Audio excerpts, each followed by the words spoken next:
반갑습니다. 예, 앉아서 하는 거예요, 그냥. 예, 제 소개를 간단히 드리면은, 저는 뭐, 대학에서 그 법학을 공부하고, 뭐, 신림동 뭐 사법고시도 한다고 그 미림여고 뒤에 이 학구방 같은 데도 살았었고, 그 다음에 99년도에 이제 한국은행에 입사를 했어요. 그래서 계속 근무를 하다가, 그 영국 외무성 장학금 제도가 기업마다 있습니다. 그래서, 야, 이거 정말 한국은행이나 기재부를 가야 이런 것도 혜택을 받을 수 있고, 공짜로 유학을 가는, 이런 생각을 또 그때 많이, 어쨌든, 그 영국 브리스톨 대학에 2007년, 8년, 9년, 2년 근무를 하다가 돌아왔는데, 이제 한국은행은 굉장히 이렇게 어려운 경제학, 최신 미국 전미 경제학 학회에 이거를 업데이트를 하고 있어야 일을 어려워요. 굉장히. 최신 경제학 거시 이런 쪽. 그래서 국제 협력 쪽으로 일을 했는데 우연히 그 해 해필 압류가 생겼어요. 2011년도에.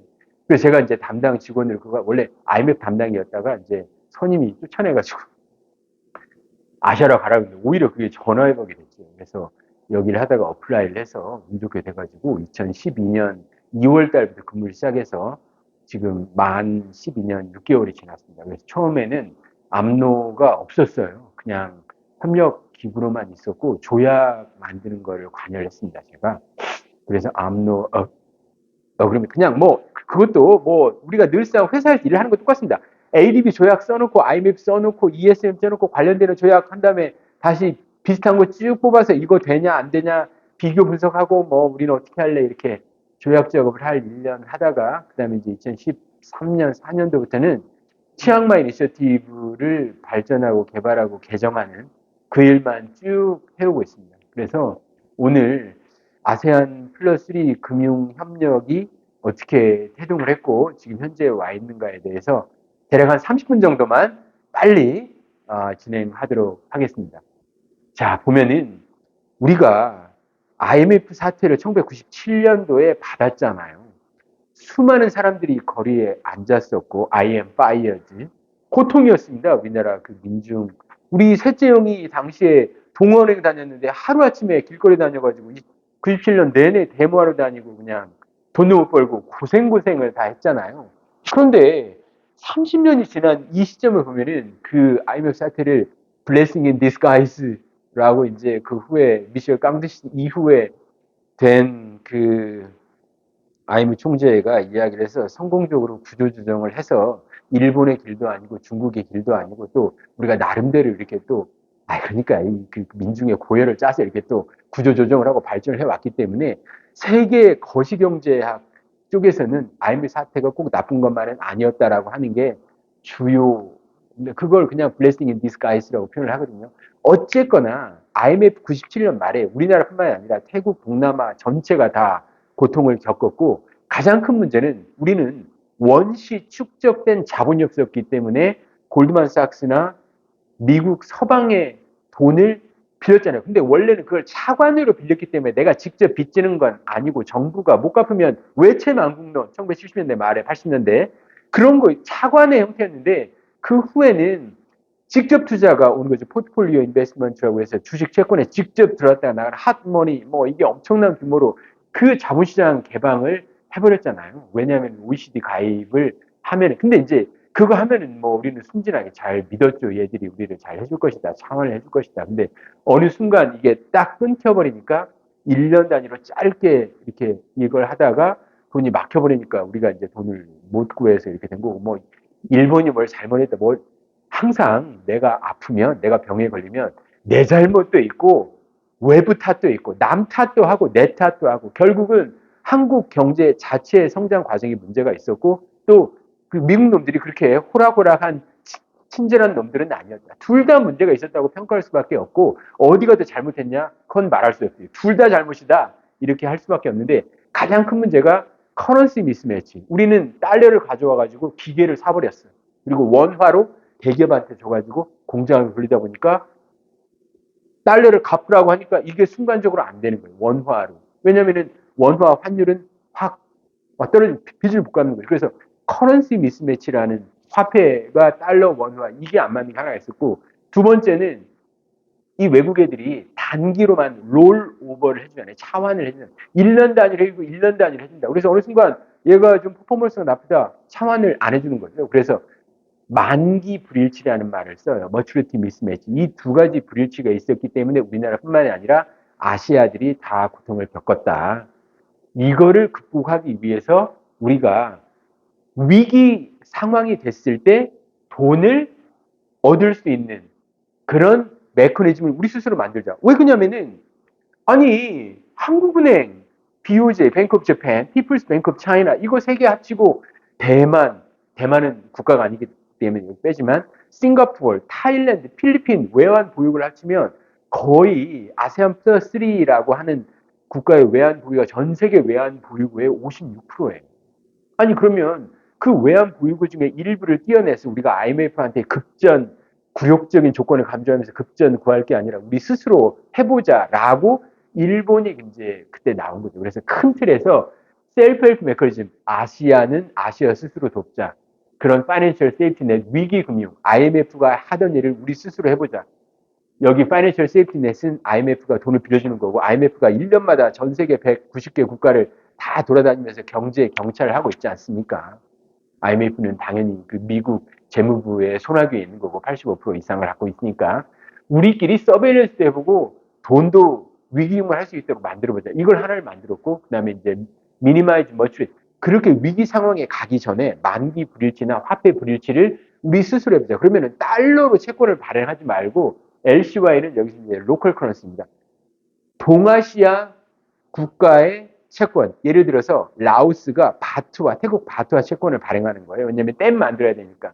그 라오스가 아시아의 배터리잖아요. 배터리. 수력 발전해가지고 전기 팔아먹고 지금 겨우겨우 먹고 사는데 그 철도랑 댐 진 빚을 중국 애들이 정부에 보증을 시키니까 그걸 못 갚아가지고 라오스는 지금 3년째 실질적으로 파산 상태예요. 그래가지고 빚을 못 갚으니까 중국 인민은행이 지금 현재 바일레트럴 스왑 어그리먼트 우리나라도 맺지 않습니까? 캐나다, 스위스, 아랍에미리트 이렇게 맺듯이 그래서 그 위안화로 된 채무니까 그냥 중국이 돈 준 거예요. 이게 뭐 일제시대 일제 침략 똑같잖아요. 고종한테 돈 자꾸 빌려주잖아요. 못 갚을 돈. 그렇게 라오스는 지금 3년째 파산 상태예요. 그리고 라오스 돈에 의해서 연명을 하고 있고 환율이 거의 뭐 몇 퍼센트냐 50% 60% 공식 환율 그래서 라오스 사람들이 지금 그냥 밥만 먹고 사는 거예요. 다른 거를 할 돈이 없고 아무튼 그런 로컬 커런시 지역 화폐로 채권을 발행해서 해보자. 근데 이것들은 20년이 지나서 지금 달성이 됐어요. 왜냐면은 예를 들어 우리나라 같은 경우에 원시자본 축적이 너무 많이 돼 있어요. 그래서 외환 보유고가 거의 지금 4,500불인데 민간 자본이 갖고 있는 게 3천억 달러가 넘어요. 그래서 우리나라 기업이 달러로 채권을 발행하면 우리나라가 흡수해버려요. 골드만삭스한테 우리 채권을 좀 사주세요 라고 할 필요가 없이 아세안 플러스 3 내에서 미 달러화로 채권을 발행하면 아세안 플러스 3 지역 내에 있는 은행 기관들이 달러 유동성이 워낙 많기 때문에 그걸 사버린다. 그래서 우리나라의 외환 유동성은 일본을 그대로 닮아가고 있습니다. 국가의 공식적인 외환 보유고 플러스 민간이 갖고 있는 거. 지금 우리나라 서학개미, 미국 테슬라, 뭐 엄청 엔비디아 투자 그게 다 사실은 위기 상황에 보면 걔들이 돈을 이렇게 여기서 만약에 환율이 이렇게 올라가면 걔들이 달러를 바로 회수해가지고 여기에 투자를 그거 자체가 버퍼가 되는 거죠.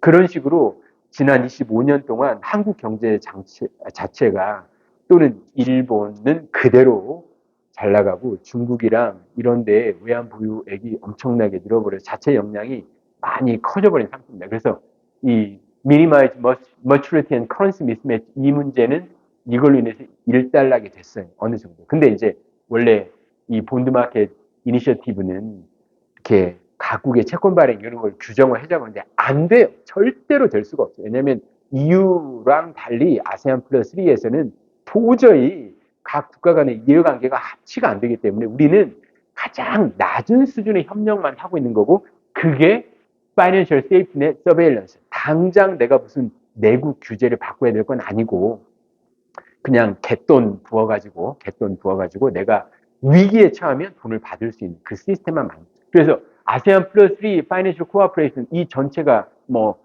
새로운 거 뭐 있는데 별로 뭐 이것도 해보자, 이것도 저 해보자, 이것도 저보자 했는데 연구만 할 뿐 실질적인 협력이 이루어지는 분야는 CMIM, 치앙마이 이니셔티브 멀티래터럴라이제이션을 통해서 어느 한 나라가 위기가 발생하면 거기에 위기 금융을 IMF 대신에 우리가 스스로 한다. 그리고 IMF가 와가지고 사실은 경제 감독이잖아요. 우리 금융감독원에서 각국 은행들 검사하듯이 암로가 각국 14개, 홍콩까지 포함해가지고 14개 이코노미라고 부르거든요. 홍콩 국가가 아니니까. 아무튼 아세안 플러스 3 국가에 매년 가면서 애니얼 컨설테이션 비를 통해서 그 나라 경제를 이렇게 하고 있습니다. 자, 그 다음으로. 마이크 주머니 왼쪽에 있는 거 예. 이쪽에 주시고요. 예, 예, 예. 이쪽에 그 주머니 반대쪽에. 예, 예. 그렇군요. 생각보다 여기 어렵습니다. 그래요? 그러면은 조금 더 쉽게. 이거는 간단합니다. 제네시스니까 차 이름이 아니고 왜 아시아 외환 위기가 발생했는가? 우리가 준비가 안 됐었고 한마디로 무식했다. 잘 몰랐다. 순진했다. 바보였다. 두 번째는 미국 애들이 이제 글로벌라이제이션, 언브라이들드 통제받지 않는 금융자유 하면서 전 세계로 돈이 다 뿌려나가게 됐었다. 지역적으로는 일본을 필두로 해가지고 동남아의 산업시설을 많이 이전을 했는데 동남아에 금융위기가 발생하니까 일본이 우리만큼이나 타격을 입었습니다. 금융위기 때. 버블 깨지고 나서. 그래서 알고 봤더니 아세안 플러스 3 동아시아가 서로 경제적으로 더 많이 긴밀히 연결되어 있다. 만약에 지금 베트남에서 쿠데타가 나가지고 삼성전자 동결되면 어떻게 되겠습니까? 여전히 국제법적으로는 국가 주권의 원칙이 작용되기 때문에 그다 몰수예요, 몰수. 우리나라가 그렇다고 베트남에 군함 들고 가서 제국주의 때처럼 포함 외교를 하겠어요? 그렇기 때문에 우리도 어쩔 수 없이 일본 애들이 하는 식으로 관리를 할 수밖에 없어요. 그 관리를 하는 것은 끊임없이 뭐 국정원을 파견하든 뭘 파견하든 그 나라에서 쿠데타가 일어날 건가 안 일어날 건가 안 일어나게 하고 가급적이면은 한국민의 재산이 그 나라에서 보호받을 수 있도록 모든 조치를 다 해야 되는 거고 CIA의 역할이라는 게 결국은 그런 겁니다. 자국민 재산 보호입니다. 그러니까 아시아가 이렇게 링크가 되어 있기 때문에 만약에 미얀마에 쿠데타가 발생을 했잖아요. 몰수까지는 안 갔지만 모든 게 지금 다 스톱되어 있는 상태잖아요. 그럼 미얀마에 진출해 있는 신한은행 문 다 닫고 뭐 일본에서 쌀판 애들 다 이거 지금 난리기 때문에 일본의 그 내각 정보국 애들이 거기 들어가서 미국 애들이랑 중국 애들이랑 다 이렇게 협조를 하고 있는 거고 결국은 미얀마 군사정부는 조만간 무너질 겁니다. 왜냐하면 중국이 서포트를 안 하기 때문에 조만간 내년 초에 총선을 통해서 다시 아웅산 수치가 복귀를 할 거고 그 뒤에는 중국의 국가이익이 걸려있기 때문에 이놈들이 중국말을 안 들으니까 그렇기 때문에 이게 이런 식으로 배경이 있어서 우리가 이제 한국을 피식민지 일제시대로 생각하지 말고 우리는 일본처럼 제국주의자가 되어야 된다는 거예요. 그런 입장에서 관리를 한다고 생각을 해요. 근데 이제 우리 또래를 비롯한 우리 윗세대들이 여전히 그런 시각을 못 가지고 있어요. 피해의식에 너무나 쩔어가지고 내가 사실은 힘이 세졌는데 피해의식에 쩔어가지고 그에 걸맞는 행동을 못 한다는 거죠. 근데 그렇게 하지 않으면 망해요. 왜? 몰수당하면 어떡할 거예요? 그런 게 있습니다. 그래서 그 다음 장, 이거는 이제 외환 금융 위기가 발생을 했는데, 여기 보면은 에이시안 모니터리 펀드라는 걸 일본 당시에 사카키바라가 주창을 해서 이걸 만들려고 했어요. 뭐냐면은 외환보유고가 이미 일본 빵빵하고 했기 때문에 사카키바라가 인터뷰에서 몇 번 말했습니다. 만약에 김종필하고도 당시 DJ 정부 국무총리였던 DJ하고 나눈 대화도 있어요. 그거를 이렇게 역추적을 해보면은 에이시안 머니터리 펀드가 그때 당시에 만들어졌다면 한국이 IMF한테 그렇게 호되게 당할 필요는 없었다. 아시아 국가들이 그렇게 호되게 당할 필요는 없었다라고 이야기를 해요.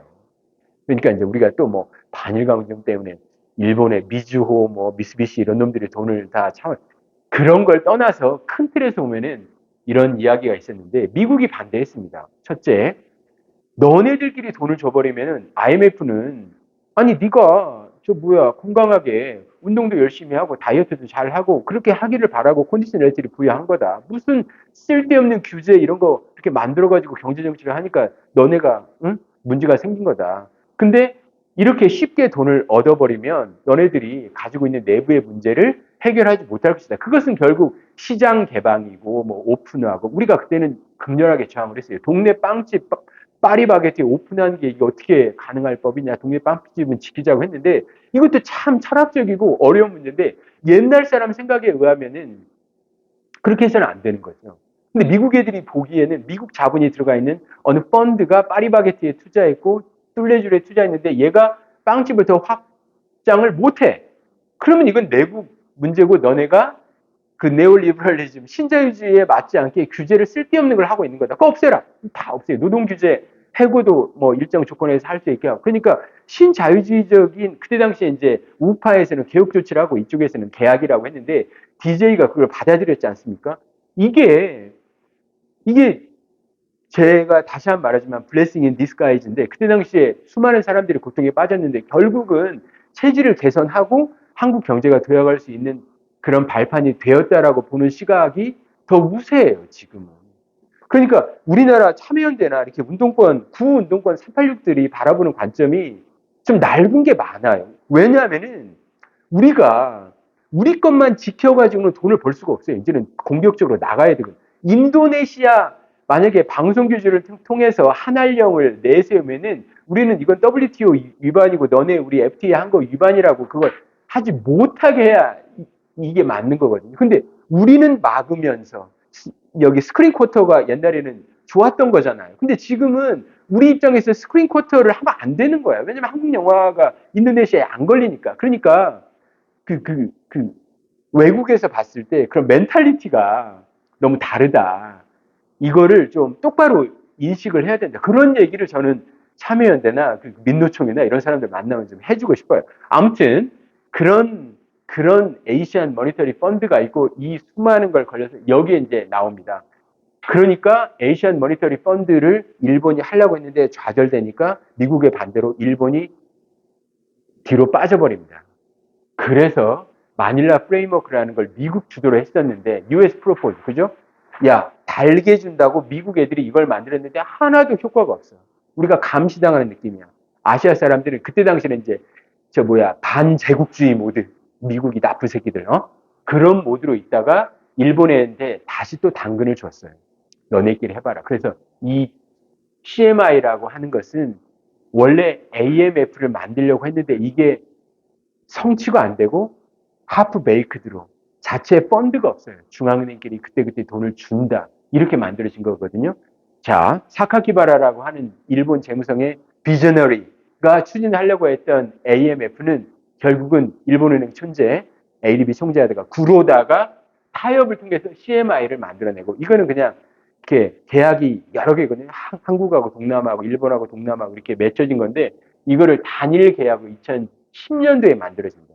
이것도 봐봐요. 사람은 이런 한 25년간 히스토리를 보면은 평시에 비 올 때를 대비해서 지붕을 고치는 일은 있을 수가 없어요.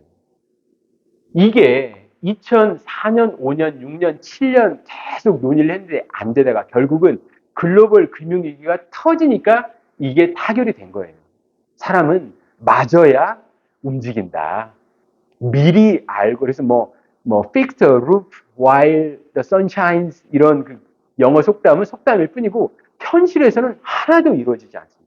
위기가 있어야 이런 것들이 만들어집니다. 그래서 현재 CMIM은 각국이 갖고 있는 US 달러 또는 RMB, 그 램비미나 JPY를 위기가 터지면 이 사람들한테 주고 자국 화폐를 이쪽으로 주고 달러를 주는 시스템인데 크게 보면은 IMF도 자기들이 돈을 갖고 있는 건 아니에요. FTP라고 51개의 잘 나가는 국가들한테 아프리카 이번에 파키스탄 국제금융 하면 IMF가 요구를 하면은 51개 국가들이 뿜빠이 해가지고 돈을 이렇게 쏴주도록 돼 있는데 IMF는 그렇게 해야 할 법적 의무가 있어요. 근데 CMIM은 그게 없고 빠질 수가 있어요. 그러니까 IMF에 비해서 여전히 이 CMIM이라고 하는 것은 레벨이 낮은 수준의 협력 관계이고 이게 동아시아의 협력 그런 겁니다. 그 다음 장 가볼까요? 자, 이제 CMIM에 뭐 위기가 나면 IMF랑 같이 돈을 준다. IMF 없이 우리끼리 돈을 준다. 근데 40%밖에 못 써요. 예를 들어서 인도네시아가 받아야 될 돈이 280억 쿼터가 있어요. 위기 금융시 나는 280억 달러를 받을 수 있는데 그 돈의 맨 처음에 10%, 그 다음에 20%, 30%, 40%만 받을 수 있어요. IMF 없이. 이거는 일본이 그 후에 이제 폐쇄 전환해가지고 다시 원칙이라는 건 있을 수 없어요. 국제관계에. 그죠? IMF의 프로그램이 강력하게 들어가서 너네가 돈을 받아가면 우리한테 이걸 갖다가 되갚을 수 있을 정도의 어떤 그런 우리나라가 IMF 프로그램 받는 정도. 그래서 IMF랑 같이 들어갈 때 100%다 주고 IMF 없으면 40%밖에 안 주겠다는 거예요, 이게.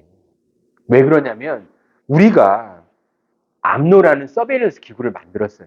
그런데 가만히 보면은 IMF가 너무 센 거예요. 똑똑하고 프로그램 잘 만들고 IMF가 이때까지 시행을 했던 그 금융 지원 프로그램이 예를 들어 100개라면 그중에 50개는 실패, 50개는 성공 이런 옥스퍼드 논문도 있어요. 근데 어쨌거나 그거를 할 줄 아는 전문적인 역량은 IMF인데 우리가 이거를 셀프 헬프 메커니즘이라고 해봤던데 이게 안 되는 거예요. 그래서 악순환에 빠져 있어요. 암노 같은 경우에는 실제로 돈을 라오스에 지원을 해봐야, 미얀마에 지원을 해봐야 어떻게 프로그램을 짜고 이 나라의 구조조정 프로그램을 제시를 할 수 있는가를 알 수 있는데 이게 없으니까 이게 없고 이게 없으니까 서로 못 믿고 그런 비셔스 서클 이 안에 빠져 있는 게 우리 암노에 처지고 그러니까 참 시장 독점자가 있으면 이걸 극복하기가 어디에서나 힘들다. 그래서 최선을 다하고 있지만 아무튼 IMF 딜링크 포션 아세안 국가들은 딜링크 포션을 또 올리자고 지금 논의를 하고 방금 논의한 게 그겁니다. 아까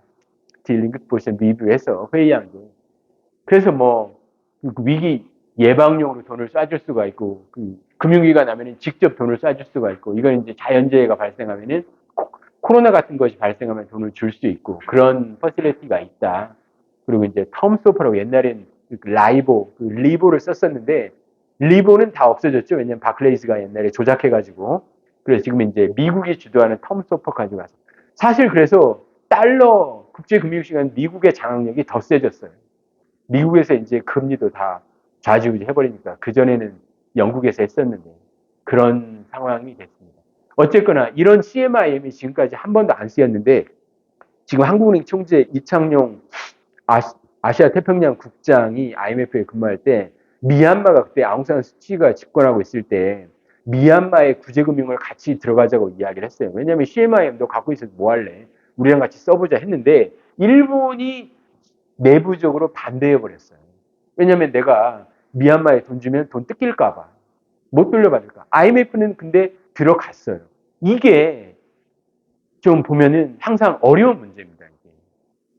이거를 어떻게 봐야 될까? 이런 아세안 플러스 3 프레임워크 자체를 일본이 주도를 해왔어요. 그 주도를 한 데는 인텔렉츄얼 서포트가 강하게 있기 때문에. 그리고 일본 국제국이나 이렇게 보면은 너무 이 똑똑한 애들이 많고 리더는 일본이에요. 여전히. 중국이 이제 많이 캐치업을 쫓아가는 그런 상황이지만. 그런데 이게 또 어떤 내부의 이유를 들면서 내가 외연부유고를 미얀마에 줬는데 미얀마 상태가 좀 심각하니 나는 못 돌려받을 것 같다. 그래서 안 들어가. 이게 이제 공식적으로 논의조차 안 된 거죠. 그냥 비하인드 스토리니까 저도 이렇게 참이냐 거짓이냐는 확증해 줄 수가 없고. 그 다음에 이제 그래서 이런 허들을 만들어 놓았기 때문에 CMIM을 받을, IMF가 돈을 받을 수 있는 기회가 이 정도라면 CMIM은 더 작아요. 이게 무슨 셀프 헬프 메커니즘입니까? 이게 줬다 뺏는 건가? 이게 뭔가? 이게 그냥 관리하는 건가? 이게 참 판단하기가 힘든데 이거는 학자들의 몫으로 두고 우리 실무진에서도 그런 의구심이 있는데 여전히 일본의 리더십에 의해서 CMIM 암내 발전이 끌려가고 있어요. 중국은 그러면 왜 동등한 리더십을 발휘하지 못하냐? 그거는 경험이 아직 부족하기 때문이지 않을까요? 왜 그러냐면은 중국도 마찬가지예요. 국내적인 어떤 그런 게 발목을 잡아. 자, 암로 지금 여기 이렇게 있지만 경제학자들이 모여서 각국의 거시경제 상황을 조사하는 거잖아요. 금융경제 상황을. 그러려면은 결국 어차피 휴먼 캐피탈에 사람한테 투자를 해야 되는데 걔한테 월급을 많이 줘야 된다고. 근데 중국 공무원들의 평균 임금이 그렇게 높을 수가 없잖아요. 그럼 차이가 너무 많이 나는 거예요. 이게 가능한 건가? 또 하나는 일본은 TA 펀드라고 테크니컬 어시스턴트 펀드라고 자기들이 압류했다가 TA 펀드를 만들어 놓고 조그만 나라 캄보디아, 미얀마 이런 나라에서 파견 오는 직원들 걔들은 잘 모르니까 한 개인의 지적 역량과 업무 능력은 그 나라의 1인당 GDP와 거의 정비례합니다. 싱가포르, 홍콩 애들이 굉장히 똑똑하고 1인당 GDP가 낮은 미얀마, 캄보디아, 라오스는 죄송스러운 말이지만 낮아요. 일견 브루나이 애들도 1인당 GDP가 높기 때문에 영국으로 유학을 많이 보내. 그래서 다 알아들어요. 이게 개인이라고 하는 게 나 혼자 잘나서 되는 게 아니고 그 국가의 일인데 그러니까 그 CLMV라고 부르거든요. 캄보디아, 라오스, 미얀마, 비에트남 애들을 그러니까 파견을 받아가지고 압류를 하는데 일본 펀드에서만 월급을 다 준다. 중국 펀드에서는 그런 CLMV 애들한테 아직 세컨드 먼트 파견 비용을 안 대주고 있다. 그럼 한국은 안 주고 있어요. 우리가 먹고 살만하고 돈이 많은데. 아프리카에 몇 주를 주면서 우리도 주도적으로 그런 동남아 미얀마 젊은 직원들한테 대학원 그다음에 암로 근무 기회 이런 것까지 일본 사람들이 그런 관리를 정말 잘 몇십 년 동안 해왔기 때문에 그래서 여전히 일본의 외환 보유고가 중국의 4분의 1밖에 안 되고 지금은 4분의 1밖에 안 돼요. 그다음에 전체 토탈 GDP 사이즈도 많이 따라잡혔지만 하는 행동 양식을 보면은 일본이 여전히 리더고 잘 관리를 하는 거죠. 우리는 돈 아깝다고 나도 먹고 살 거 없는데 못 하는 거죠. 그렇게 되어 있어요. 그래서 압로는 서베일런스라고 하는 것은 그 나라에 가서 한국은행, 기재부, KR 이런 사람들 다 만나가지고 한국 경제가 지금 좋냐 나쁘냐 어떤 위기 상황이 있느냐. 예를 들어 브루나이 같으면은 그런 걸 지적을 합니다. 너네 오일, 웰, 다 그거 이제 없잖아. 너 그럼 뭐 먹고 살 거야? 이런 것을 빨리 다른 걸 마련해라. 이렇게 이야기하고 캄보디아는 아니 맨날 그 옷 그거 있지 않습니까? 노스페이스 이거 가공만 해가지고 되겠냐? 유럽 애들이 제재하면 너네 못 산다. 다른 식으로 다변화를 해라. 이렇게 계속 지적을 하는 거죠. 현재 거시 상태가 좋은지 나쁜지. 그런 미션, 비전 이런 걸 가지고 하는데 폴리시 어드바이저는 IMF나 OECD가 각 국가의 정책 공고를 하지 않습니까? 이걸 따르는 경우는 거의 없죠. 왜냐하면 국내 사정에 의해 보니까 그런 것들을 똑같이 우리도 이렇게 하고 있습니다. 서베일런스라고 하는 거 방금 이야기한 대로 각 국가의 경제금융 사정을 조사하고 그다음에 RFA 서포트는 제가 방금 이야기한 치앙마이 이니셔티브 위기 금융 지원 시스템을 계속 업데이트하고 업그레이드하는 거죠. 그다음에 이제 테크니컬 어시스턴스는 미얀마, 라오스, 캄보디아 이런 직원들 압로에 불러다가 교육시키고 또 우리가 가서 이게 통계가 없어요. 통계가 가장 큰 문제가 캄보디아 특히 라오스, 미얀마는 내가 무슨 정책을 하려고 해도 통계가 없어요. 통계를 어떻게 하는지도 모르고 그러면은 이게 그냥 감으로 할 수밖에 없는데 이게 답답한 거죠. 자기네 외환 보유고가 얼마인지가 서로 다 말이 달라. 내가 부채가 얼마인지를 정확히 파악할 수가 없어요. 솔직히 말해서 인도네시아도 좀 불안해요. 이게 참 어렵습니다. 그런 거를 기술 지원을 해주는 거죠. 너네 통계 똑바로 만들어라. 근데 이게 잘 안 되고 있습니다. 어쩔 수가 없죠. 그 다음에 이제 동아시아에서 우리가 경제학에 대해서 연구한 그 수많은 페이퍼들을 모여서 리저널 날리지 허브를 가지고 이렇게 운영을 해보자. 그 다음에 이 파이낸셜 코어퍼레이션 있는데 여기에 더 세크리타리아 롤을 좀 많이 해보자. 그 다음에 이제 한국의 KF랑 KDI, 그 다음에 금융연구원이 KF던가요? 아니죠. 대외경제협정, KIF 그런 데랑 암노랑 다 이렇게 아시아에 존재하는 모든 싱크탱크 네트워크를 만들어서 우리 협력을 해보자. 그래서 그게 올해 여름에 중국에서 한번 개최됐었고 올해 12월 달에 서울에서 다시 개최됩니다. 왜냐하면 올해 아세안 플러스 3 협력의 그 두 축이 한국이랑 라오스거든요. 내년에는 중국이랑 이렇게 계속 번갈아 가면서 한중일은 3년마다, 아세안은 10년마다 한 번씩 번갈아 가면서 체어를 해요. 그래서 올해 10월인가 11월 달에 아세안 플러스 3 정상회를 하면은 우리나라 대통령도 가는 거죠. 거기에 이제 그런 활동을 하는 거죠. 그 다음 볼까요? 그 다음에 파트너십 아울리치는 뭐 외부랑 잘 소통을 해야 된다. 어차피 IMF는 커뮤니케이션에 투자를 많이 해서 어차피 대외 홍보, 페이스북, 트위터, 유튜브 잘 하자. 아세안 플러스 3 리저널 뭐 이코노 IMF가 하는 것을 동아시아에서 구현해 보려고 이렇게 하고 있는 겁니다. 그 다음 페이지도 한번 가볼까요? 거의 다 끝났습니다. 이제. 서머리는 뭐 은행이 돈을 빌려줄 때 이 사람이 돈을 갚을 수 있는 거 없는가 조사하는 것. 그게 서베일런스입니다. 그 국가가 돈을 갚을 수 있는가 없는가. 잘 할 것인가. 내가 돈을 주면은 또 술 먹고 도박이나 하고 노름이나 할 건지 아닌지. 그 다음에 내가 돈을 갖고 있어야 돼요. 이 파이낸싱. 돈과 가지고 심사를 해야 됩니다. 심사역, 실제로 대출. 이 두 가지가 IMF가 하면서 세계 경제를 관리를 하는 건데 미국이라는 툴을 통해서 이거를 아세안 플러스 3 내에서 스스로 해보고자. 그러나 이 파이낸셜 롤도 펀드가 없기 때문에 그 수준이 낮고 서베일런스도 IMF에 비해서 수준이 낮다. 올라갈 여지가 많다. 이렇게 정리하면 되겠습니다. 유럽에도 똑같은 메커니즘이 있습니다. 그 남아메리카에도 있고. 그 다음에 이제 이 사람, 아누아르,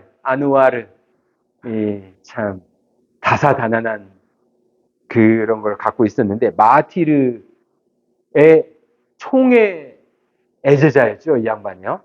그래가지고 재무장관 하다가 당시에 인도, 말레이시아의 기득권을 깨려면 IMF 프로그램을 받아서 저 썩은 것들 싹 도려내야 된다라고 주장을 했었어요. 청년 40 몇 살 때 재무장관 하면서. 그러니까 마하티르가 보니까 어이씨 안 되게 생겨서 해고.